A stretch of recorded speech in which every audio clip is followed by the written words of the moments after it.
சொல்றீங்க? தளபதி விஜய் தான் காரணம் சொல்றதுக்கு வெக்கமா இல்ல? ஏன்ட்ட கேட்டா it's perfectly planned murder by DMK. அவ்வளவுதான் இங்கிலீஷ் தெரியல. திமுக தெளிவா திட்டமிட்ட படுகொலை.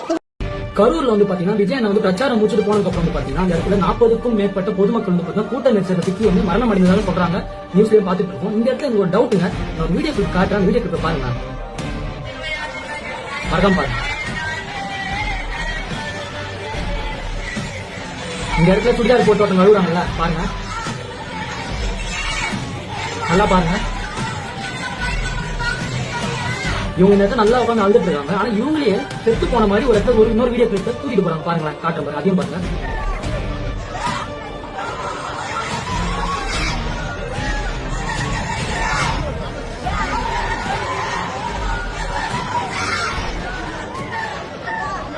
பாருங்க, இவங்கதான் உட்காந்து அழுதுட்டு இருக்காங்க. அப்ப இவங்களே வந்து பாத்தீங்கன்னா நல்லா உட்காந்து அழுதுட்டு இருக்காங்க. ஆனா இவங்க எப்படி செத்து போன மாதிரி தூக்கிட்டு போறாங்க? இல்ல டெத் இன்க்ரீஸ் வந்து அதிகப்படுத்துறதுக்காக இந்த மாதிரி பண்றாங்களா இல்லன்னு தெரியல. மக்களே, இந்த புறம்போக்கு எச்சாக்கி தேயில நான் மூடிட்டு உட்காந்துருக்கலாம். ஆனா உண்மையாவே பெத்த பிள்ளைய பறி கொடுத்துட்டு உட்காந்துருக்கிற அந்த தாயை சந்தேகப்பட்டு இப்படி பரப்பி ஒய்ய பரப்பி விட்டு இதுல என்னத்தை திங்க போறானுங்க?